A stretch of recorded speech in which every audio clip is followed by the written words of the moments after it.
Hello everyone, your welcome our channel. तो देखिए, जो हमारी सीरीज़ चल रही है यूपीपीसीएस प्रीलिम्स, बीपीएससी मेंस और यूपीपीसीएस प्रीलिम्स मेंस के लिए।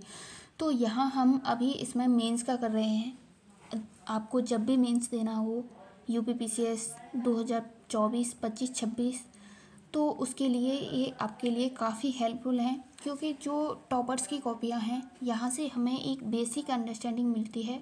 जो टॉपर्स ने गलतियाँ की हैं, जो इस प्रिपरेशन से गुजर चुके हैं, उन लोगों ने क्या क्या गलतियाँ करी हैं, जो कि हम अपनी प्रिपरेशन में उसे उनके एक्सपीरियंस से लेके सीख के ना करें। और देखिए क्या है कि हम कई बार आंसर राइटिंग हमारे समझ नहीं आता है कि हम किस टॉपिक से किस तरीके से शुरू करें। तो उसके लिए देखिएगा, आप सबसे पहले प्रीवियस सिलेबस देखिए, उसके बाद प्रीवियस ईयर जो पीवाईक्यूज़ हैं उन्हें अच्छे से एनालिसिस कीजिए, क्या ट्रेंड रह रहा है, किस तरीके से क्वेश्चंस की डिमांड है, और करंट से रिलेटेड करके उसे किस तरीके से और बेटर वे में हम चीज़ों को कवर अप कर सकते हैं।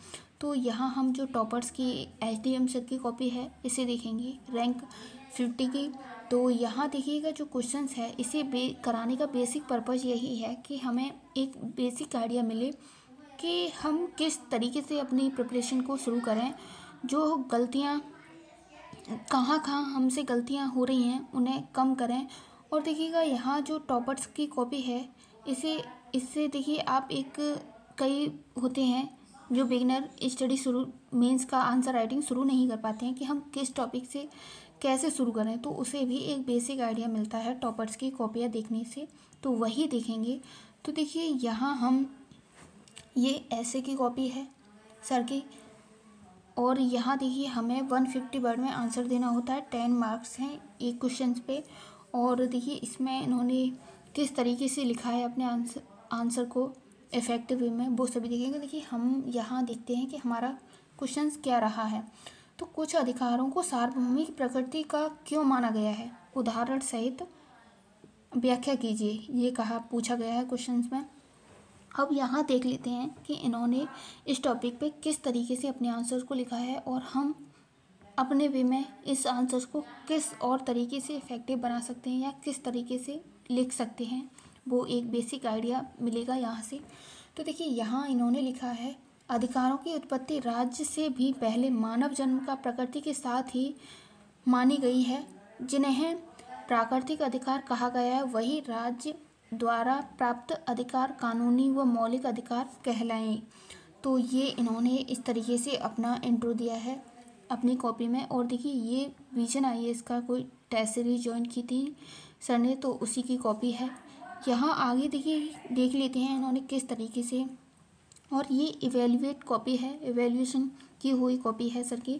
जो जहाँ जहाँ गड़बड़ियाँ हैं वहाँ पे भी सर ने इवेल्यूएशन किया हुआ है। तो देखिए यहाँ हम देखते हैं कुछ नेक्स्ट पॉइंट इसमें इन्होंने अपनी कॉपी में क्या लिखा है। तो कुछ अधिकारों को सार्वभौमिक प्रकृति के रूप में होते हैं, सार्वभौमिक प्रकृति के होते हैं। तो वो कौन कौन से हैं, इन्होंने देखिए डेफिनेशन क्या लिखा है।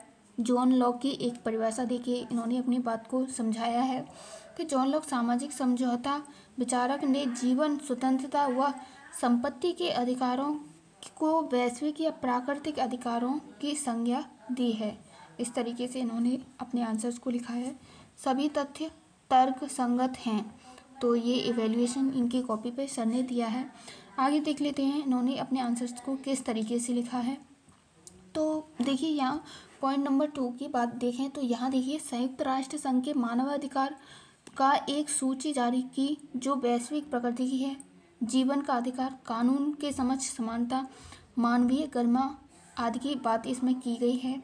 आगे नेक्स्ट पॉइंट देख लेते हैं। तो देखिए इसमें कहा गया है, सार्वभौमिक अधिकार की आवश्यकता इसीलिए होती है क्योंकि इनके बगैर सतत का व समावेशी विकास को पूरा करना असंभव है। इस तरीके से इन्होंने अपने आंसर्स को लिखा है। देखिए जो अब नेक्स्ट पॉइंट लिखा है इन्होंने, वो क्या लिखा है। तो जो पॉइंट 4 में इन्होंने लिखा है, आज विश्व स्तर पर युद्ध, संघर्ष व प्राकृतिक आपदाओं के कारण प्रवास बढ़ा है। इसीलिए सार्वभौमिक अधिकार जैसे जीवन अधिकार, शांति से जीवन जीने का अधिकार, मानवीय गरिमा का अधिकार संरक्षण अति आवश्यक है। और इनके उदाहरण एग्जाम्पल्स यहाँ पे देख लेते हैं। तो संयुक्त राष्ट्र संघ द्वारा प्रवासियों के लिए वैश्विक अधिकारों की घोषणा की, इन्होंने इसमें अपने आंसर्स में इसे इंक्लूड किया है।